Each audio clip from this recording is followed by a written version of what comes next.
The EMTs knelt beside Karen. "Ma'am, can you tell us what happened?" the female EMT asked, her voice calm and authoritative. "Bees," Karen wheezed.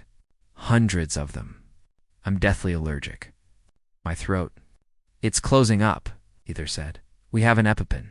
Do you want it?" The EMT nodded. Offer noted, no.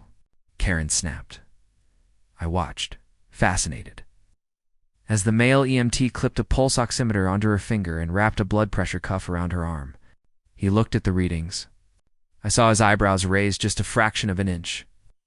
"Ma'am, your oxygen saturation is at 99%. And your blood pressure is 120/80, he said, his voice flat. "Your vitals are perfectly normal."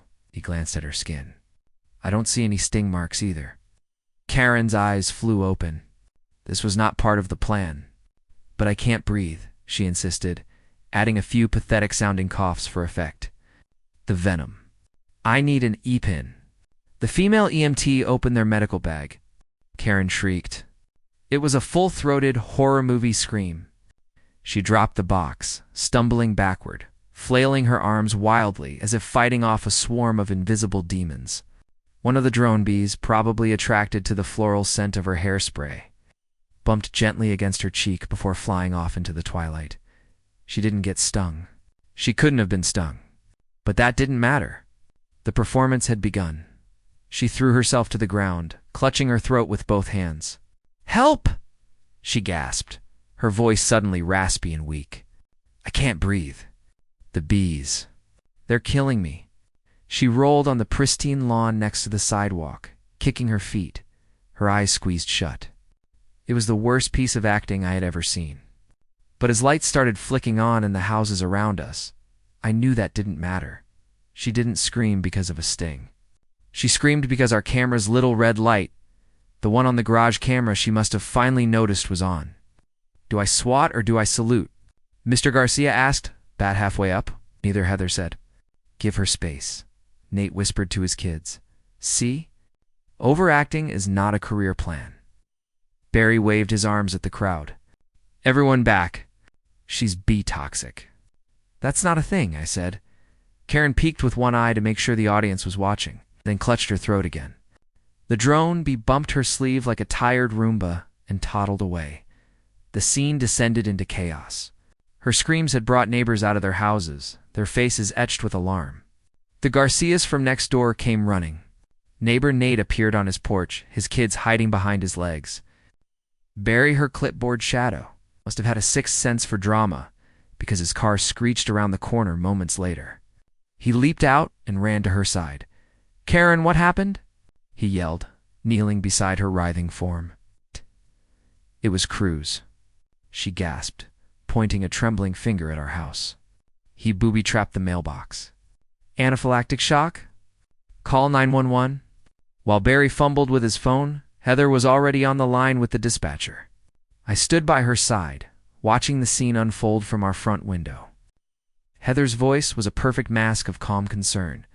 "Yes, my neighbor appears to be having some kind of medical episode near the community mailboxes on Elm Street," she said, her tone level and precise. "She is conscious and breathing. She is claiming it was a bee sting." She didn't editorialize. She didn't accuse. She just reported the facts as they were happening. This was crucial. Our calm, rational response was being recorded on a 911, quell a stark contrast to the hysteria playing out on the lawn. The sirens wailed in the distance, growing closer. A small crowd had gathered, keeping a safe distance, whispering amongst themselves. I could see the confusion and fear on their faces. They saw Karen on the ground, gasping for air. They heard her accuse me. From their perspective, it looked bad. It looked like I had done something monstrous. I felt a surge of anger, but Heather put a calming hand on my arm. "Let it play out," she whispered. "Every second of this is being recorded." Her words, her actions, everything. The ambulance and a police car arrived at the same time, their flashing lights painting the street in strobing blues and reds. 2 EMTs, a man and a woman, jumped out of the ambulance with a medical bag and a stretcher.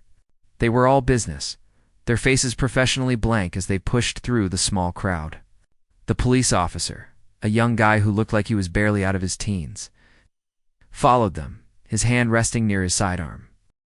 Everything was recorded to a secure hard drive with timestamps automatically synced to the atomic clock. Heather tested every angle, every feed, every microphone. It was a professional-grade surveillance operation, all focused on one 16-slot tin can at the end of our street. That afternoon, under the guise of collecting our mail, I placed the decoy box inside. It fit snugly at the back. I checked the trim camera angle. I closed the door, making sure the warning label was flat and visible on the inside. Everything was ready. The trap was set. All we needed was for the queen bee of the HOA to take the bait. The waiting was the hardest part. For 2 days, nothing happened. The mailman came and went, placing letters in front of our little wooden box without a second glance. We watched the camera feed compulsively. We saw neighbors get their mail. We saw kids ride their bikes past. We saw Karen drive by in her golf cart several times, slowing down each time she passed the kiosk, her head craned, obviously curious. She was biding her time, waiting for the right moment. Heather and I went about our days, acting as normal as we could, but underneath the tension was a tightly coiled spring. Every time a car drove down the street, we would both freeze, looking at the monitor. Then, on the third day at dusk, it happened. The sky was turning a bruised purple and orange. Street lights were just starting to flicker on.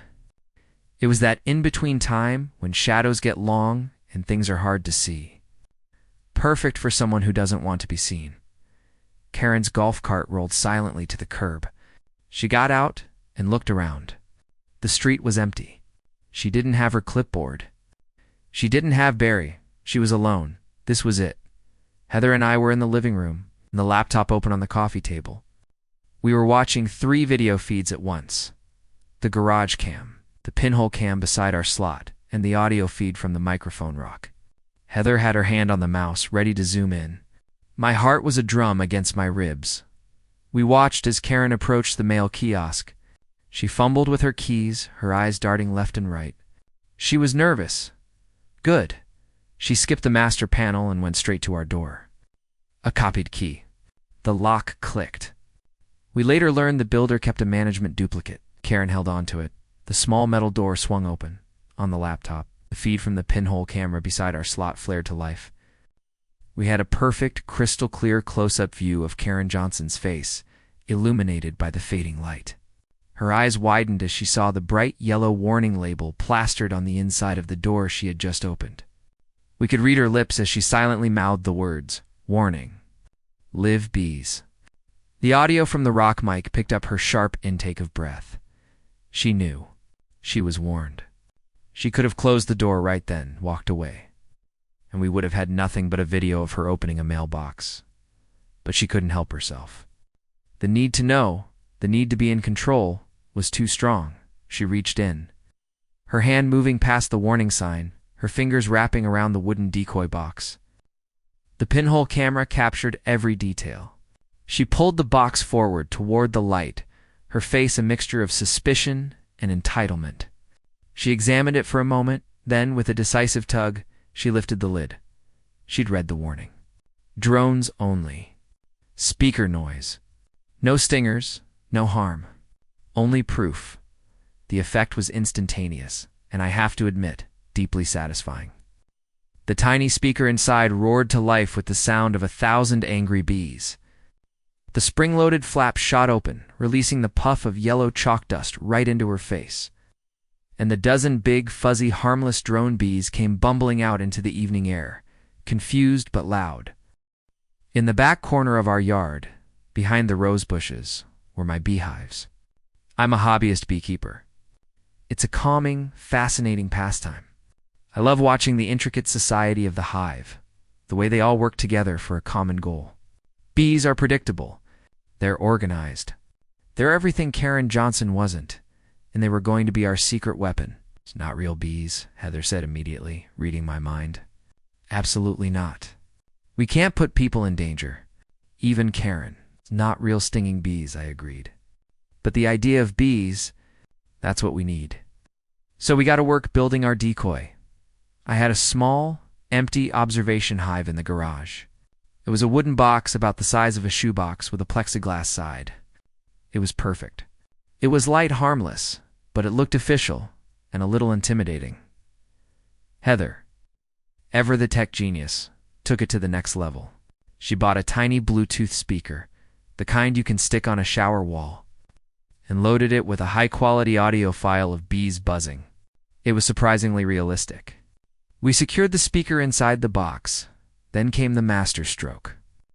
I took a handful of my bees' drones, the males from one of my hives. Drones don't have stingers. They look big and loud, but they can't sting. Ever. We put about a dozen inside with a bit of sugar. Water to keep them happy, to add a bit of theatrical flair. We rigged a simple spring-loaded flap on the top of the box. When the lid was opened, the flap would pop up, releasing a small puff of yellow chalk dust to simulate pollen and allowing the drones to fly out. The effect would be startling, but the result would be nothing more than a little dust and some confused, stingless bees. The most crucial piece of the puzzle was the warning. Heather knew that for our plan to be legally sound, we had to show that Karen was explicitly warned and chose to proceed anyway. We couldn't be accused of entrapment. So she designed and printed a professional-looking warning label. She used a bright yellow background with bold black letters. It read, "Warning. Live bees. Apiary transport box do not open. Do not disturb. Property of Crew's family." She laminated it to make it durable and official.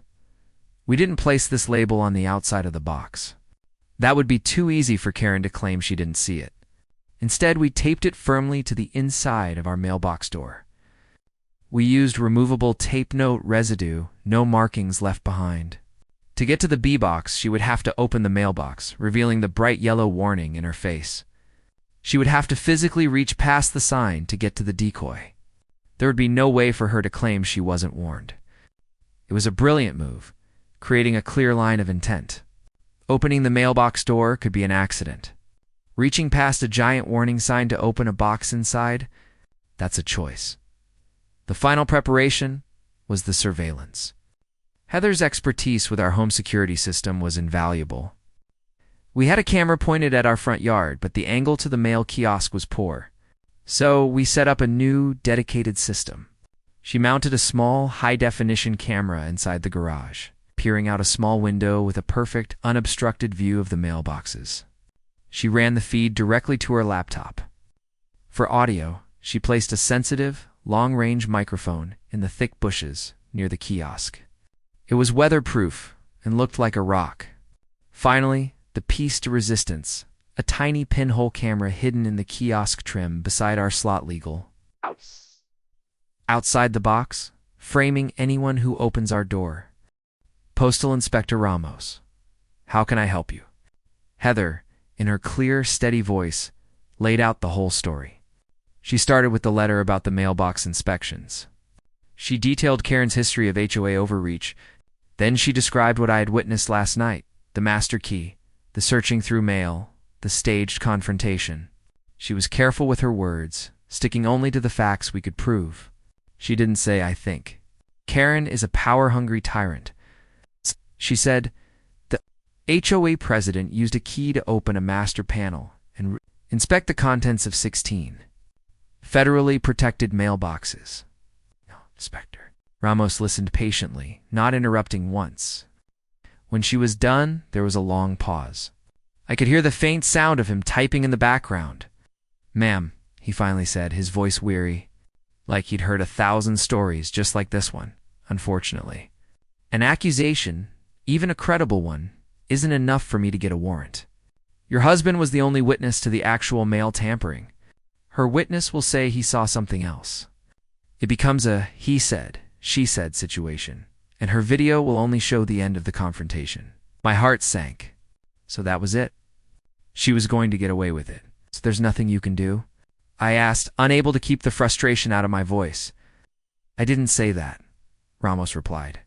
And for the first time, I heard a harder edge in his tone.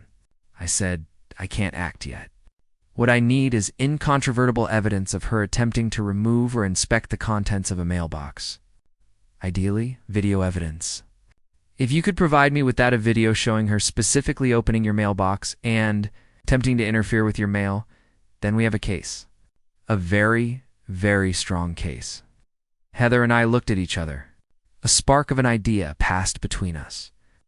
"Inspector," Heather said carefully, "hypothetically, what if we knew she was going to try to inspect our mailbox again? And what if we had a camera set up to record it?" There was another pause. "The law is simple," he said, his voice precise. "You can film from your property and capture what's visible from there. If you document her willfully opening your assigned door without permission, that's strong evidence. Any evidence you legally obtain would be reviewed. I would find that very interesting." He never said yes. He never said go for it. But he told us exactly what he needed. He gave us the blueprint. He explained that we couldn't booby-trap the mailbox in any way that could cause harm that would be a crime on our part. But we could observe. We could document. We could create a situation where Karen's own actions would be her undoing. After he hung up, Heather turned to me. A slow smile spreading across her face. The same smile she got when she solved a difficult crossword puzzle. "He can't help us officially," she said. "But he just told us how to help him." The anger and frustration I'd felt since the night before began to fade, replaced by a cold, clear sense of purpose. Karen wanted to play games. She wanted to use rules and recordings and witnesses to her advantage. Fine, we could play that game too. Only, we weren't going to use her flimsy, made-up HOA rules. We were going to use federal law. And we were going to build a trap so perfect, so legal, and so undeniable that she would walk into it herself. He couldn't officially approve our plan, but he told us exactly what kind of evidence would be very interesting to his office. And we were about to produce something very interesting indeed. The plan was born in the quiet of our kitchen, sketched out on a notepad by Heather while I paced back and forth, the wheels in my head finally turning in a useful direction. We couldn't use anything that could actually hurt her. No paint bombs, no glitter, nothing that could be twisted into an assault. Inspector Ramos had been clear on that. The trap had to be psychological. It had to be something that would make her react. Something that would prove she had opened the box and gone through its contents. All while being perfectly harmless. And that's when I looked out the window at my hobby. Fear was her weapon. Yes, but every bully has a weakness. And Heather and I were determined to find Karen's. This wasn't just about our mailbox anymore. It was about taking our neighborhood back. My first plan was simple. Maybe too simple. I figured if Karen was going to be snooping around the mailboxes, I should be snooping around the mailboxes. 2. The mail kiosk for our section of the street sits under a single flickering streetlight at the end of the neighborhood. It's a big metal block of 16 individual locked boxes. It's a boring, functional piece of federal equipment. Or it was, till it became the front line in the war against Karen Johnson. I told Heather I was going to do some late-night gardening. She knew exactly what I meant. She just nodded and said, "Be smart, Kyle. Don't engage unless you have to. Just watch." So, for 3 nights in a row, I sat in my car. Parked just far enough away to have a clear view, but not so close as to be obvious. I drank lukewarm coffee from a thermos and felt like a character in a bad detective movie. For 2 nights, nothing happened. The world slept. A cat slinked across the street. The sprinklers came on at their scheduled time. I was starting to think I was just being paranoid. Then came night 3. I clicked my radio. Raven to Nest, eyes on neighborhood. "Copy, Raven," Heather said. "Nest advises you don't do anything dumb. Define dumb. Anything that starts with you narrating." I grinned in the dark and slid the thermos into the cup holder. Sprinklers hissed on across the way, a cheap fog machine for our little spy movie. A cat leapt the curb, gave me a judgy look, and sauntered off. Probably on Karen's payroll. It was just after 11. The street was dark and silent. Her golf cart didn't make a sound as it rolled up to the curb, its lights off. Karen got out. She wasn't carrying her clipboard, which was somehow more menacing. She was dressed in dark clothes, moving with a purpose that made the hair on my arm stand up. She had a set of keys in her hand. She looked left, then right. I slouched down in my seat, my heart starting to pound. This was it. She wasn't just checking one mailbox. She used a key on the master panel at the side of the kiosk. The entire front panel of 16 doors swung open like a cabinet. My jaw dropped. She had a master key. A postal key. How in the world did she get a postal key? She pulled out a small flashlight and started peering into each box, one by one. She wasn't just inspecting for hygiene. She was looking at the mail. She pulled a letter out of the Garcia's box, shined her light on the return address, and put it back. She was taking inventory. She was spying on the entire street. I had seen enough. My promise to Heather to just watch went out the window. I got out of my car and started walking toward her, my footsteps loud in the quiet night. "Looking for something, Karen?" I said, my voice calm, but my hands were clenched into fists. She jumped, dropping her flashlight. It rolled on the pavement, its beam cutting a wild circle in the dark. She spun around, her face a mask of shock, then anger. "Kyle, you're lurking in the shadows. You're spying on me." The hypocrisy was so thick, I could have cut it with a knife. "I'm not the one with a master key to the federal mailboxes," I said, pointing at the open panel. "Where did you get that?" Her eyes narrowed. "The old postman gave it to the HOA years ago for emergencies." "It's perfectly legal. There's no emergency here, Karen," I shot back. "And I'm pretty sure there's no such thing as an HOA postal key. You're committing a federal crime right now." That's when she started to get smart in her own twisted way. She pulled out her phone. "You're harassing me," she said, her voice suddenly shaky and high-pitched. She was performing. "You're threatening an HOA official in the course of her duties." She hit record. The little red light blinked at me. "All I see," I said, keeping my hands open and visible, "is you illegally going through your neighbor's mail." I took a step forward to get a better look at the key in her hand. That was my mistake. As I moved, she stumbled backward theatrically, letting out a little yelp. "He's coming at me." She shrieked into her phone. Fear was her weapon. Yes, but every bully has a weakness. And Heather and I were determined to find Karen's. This wasn't just about our mailbox anymore. It was about taking our neighborhood back. My first plan was simple. Maybe too simple. I figured if Karen was going to be snooping around the mailboxes, I should be snooping around the mailboxes. 2. The mail kiosk for our section of the street sits under a single flickering streetlight at the end of the neighborhood. It's a big metal block of 16 individual locked boxes. It's a boring, functional piece of federal equipment. Or it was. Until it became the front line in the war against Karen Johnson. I told Heather I was going to do some late-night gardening. She knew exactly what I meant. She just nodded and said, "Be smart, Kyle. Don't engage unless you have to. Just watch." So, for 3 nights in a row, I sat in my car, parked just far enough away to have a clear view, but not so close as to be obvious. I drank lukewarm coffee from a thermos and felt like a character in a bad detective movie. For 2 nights, nothing happened. The world slept.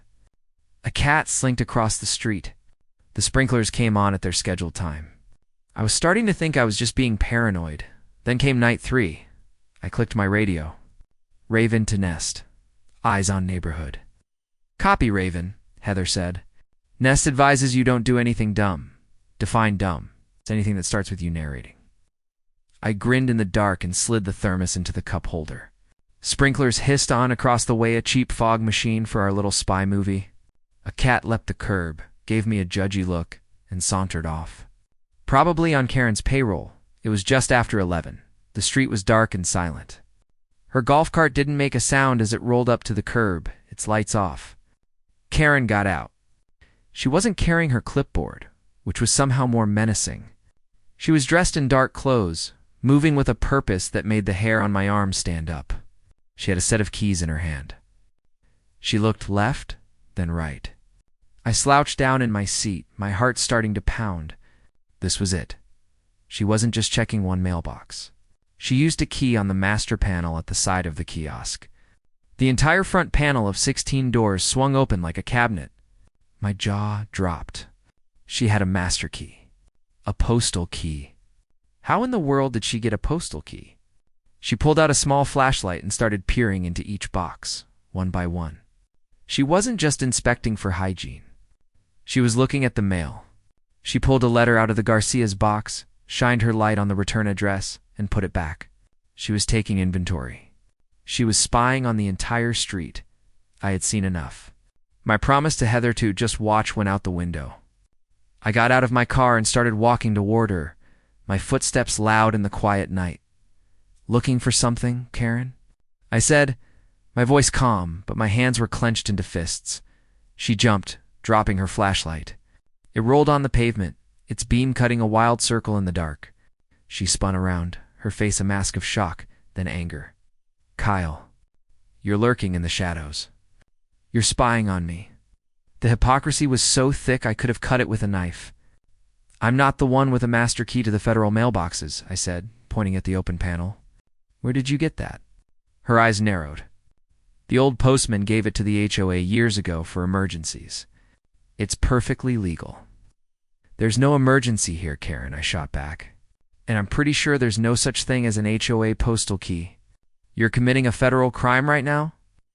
That's when she started to get smart in her own twisted way. She pulled out her phone.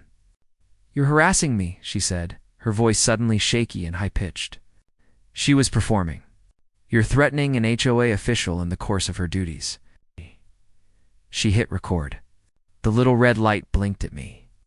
"All I see," I said, keeping my hands open and visible, "is you illegally going through your neighbor's mail." I took a step forward to get a better look at the key in her hand. That was my mistake.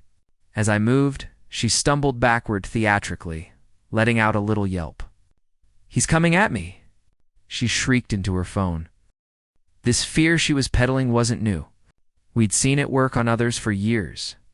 It was a slow poison.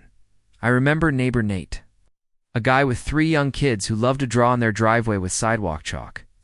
They were good kids, and their drawings were happy, colorful things. Lopsided suns, stick figure families, a surprisingly accurate unicorn. One afternoon, Karen's golf cart screeched to a halt in front of his house. She got out, clipboard in hand, and started taking pictures. The next day, Nate got a fine for unauthorized graffiti and property defacement. $100. Nate tried to fight it.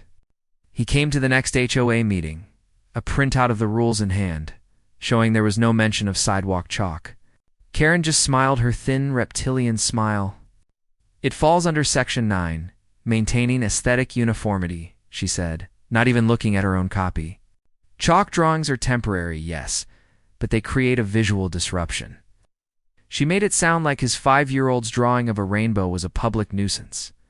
The board, already stacked with her yes-men, voted to uphold the fine. Nate paid it. After that, the sidewalk in front of his house was always gray and bare. The joy was gone. We watched and stayed quiet. We complained over fences, but we didn't stand up. We were afraid of being next. Then there were the Millers.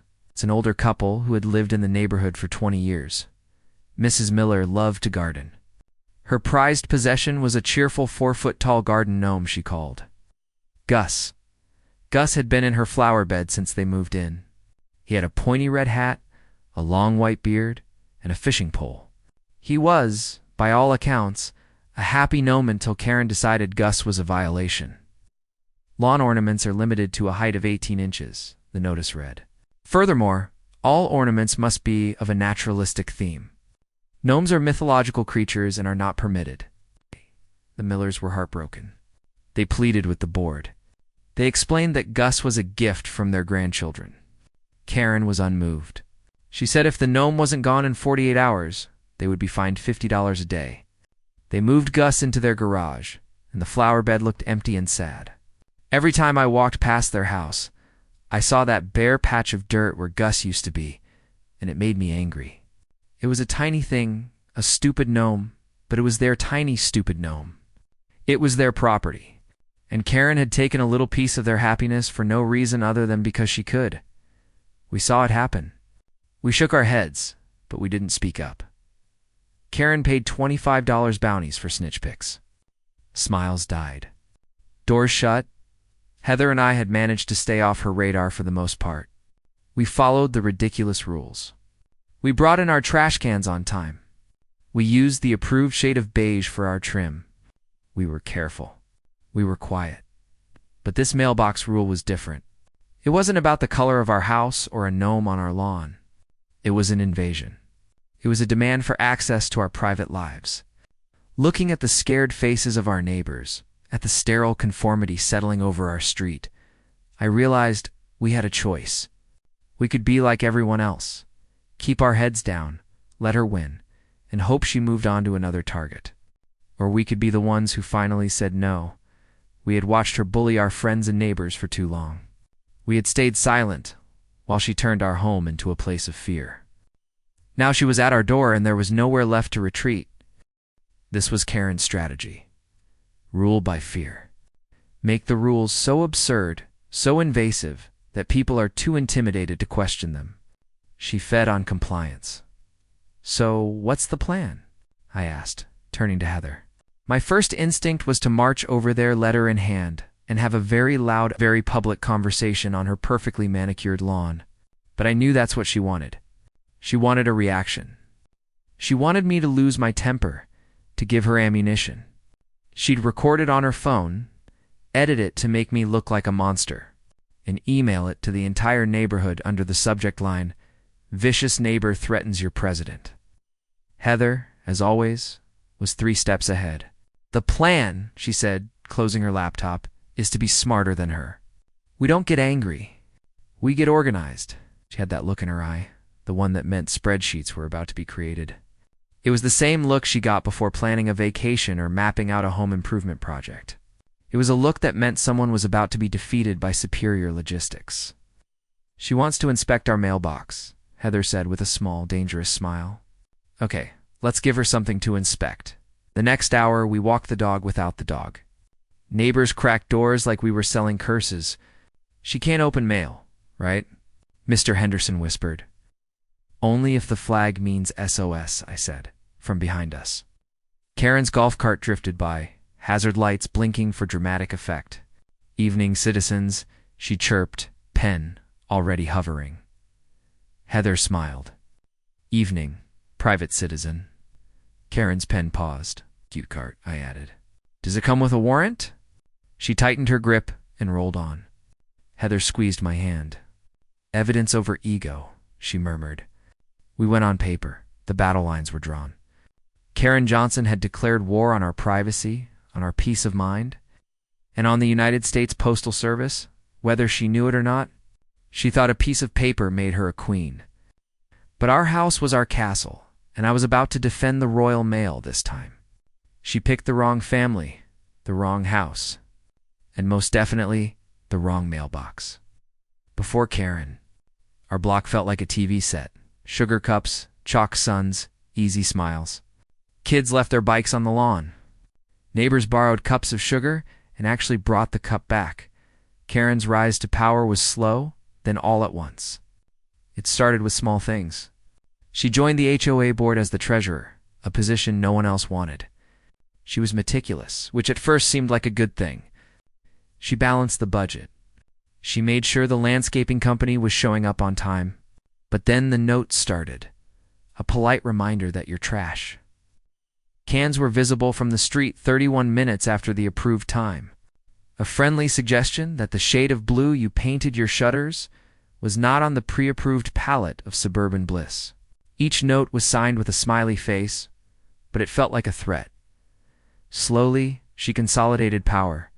The old president, a nice guy named Bob, who just wanted to make sure the pool was clean, got tired of her constant undermining and quit. The vice president moved away. Suddenly, Karen was in charge, and the smiley faces disappeared from the notices. They were replaced with bold underlined text and threats of fines. I recently faced the worst Karen I've ever met. The HOA president broke into my mailbox, then faked a bee allergy to blame me for it. Her excuse: she called it a mailbox inspection. Little did she know I caught her faking it on camera for the whole neighborhood to see. But let me start at the beginning. Before we dive in, let me know where you're listening from today. My name is Kyle Cruz, and I believe a man's home is his castle. Not a literal castle with a moat and fire-breathing lizards, though that would be cool. Just a regular house. A place where you can wear mismatched socks and not get a 30-page rulebook slid under your door about it. Our little neighborhood, with its neat green lawns and matching mailboxes, was supposed to be that place. It was peaceful. It was quiet. It was home. Then Karen Johnson got elected president of the Homeowners Association. Suddenly, peace and quiet were replaced by the rustle of violation notices and the squeak of her golf cart wheels on the pavement, a sound that became the official soundtrack to my rising blood pressure. Karen wasn't just a stickler for the rules. She was the author, editor, and publisher of rules that seemed to materialize out of thin air, usually targeting whoever had the nerve to smile at her the wrong way that week. My wife Heather is the steady one. She's my rock. While I get stubborn, she gets smart. She's the brains of our operation, the calm voice that says, "Let's think this through." When I'm ready to replace our front lawn with a catapult, she runs a tight ship at home. It's managing everything from the security cameras to the family budget with the precision of a Swiss watch. She's also a trained first aid instructor, which has come in handy more times than you'd think, especially when I try to do my own plumbing. The war started quietly. With a piece of paper, one Tuesday afternoon, I came home from work to find a crisp white envelope taped to our front door. It wasn't just our door. Every door on the block had one. It looked official, stamped with the HOA logo, a clip art drawing of a smiling sun over a perfectly manicured hedge. The letter was short, smug, and to the point. It announced a new bylaw, effective immediately. Article 7, Section 4B, Mailbox Hygiene and Security. Inspections. It stated that due to a rise in mail theft, a problem no one had ever heard of in our sleepy suburb, the HOA board had voted to grant itself the authority to conduct random, unannounced inspections of residents' mailboxes. The letter claimed this was to ensure they were clean, free of pests, and not being used to store unauthorized materials. It ended with a cheerful yet menacing line: "A clean mailbox is a happy mailbox." Heather read it over my shoulder. I could feel her go still. "They can't do that," she said, her voice flat. "That's a federal offense." I crumpled the paper in my fist. "I know," I said, looking at Karen's house across the street. Her curtains twitched. She was watching, I was sure of it, but she thinks she can. This wasn't about mailbox hygiene. This was about power. This was Karen Johnson, a woman who probably ironed her socks, telling us she had the right to go through our private mail. It was a line in the sand, drawn with the ink of a petty tyrant, and she had just crossed it. I smoothed the letter out on the kitchen counter. Heather was already on her laptop, her fingers flying across the keyboard. She wasn't just a planner. She was a researcher. She pulled up the official HOA covenants, the ones we signed when we bought the house. "Nothing," she announced after a few minutes. "There is absolutely nothing in here that gives them the right to access, open, or inspect the mailbox. It's federal property." She swiveled the laptop to show me the screen. There it was, in black and white. The mailbox is owned by the homeowner, but its contents and the act of its use are under the exclusive jurisdiction of the United States Postal Service. In our case, it's a shared cluster box. The kiosk is federal equipment. The point stays the same. Karen can't open it. Tampering with it is a felony. She just made it up, I said, though it wasn't a question. She printed it on official letterhead and made it up. Heather nodded, her expression grim. She's testing the waters, seeing who will push back. I looked out the window again.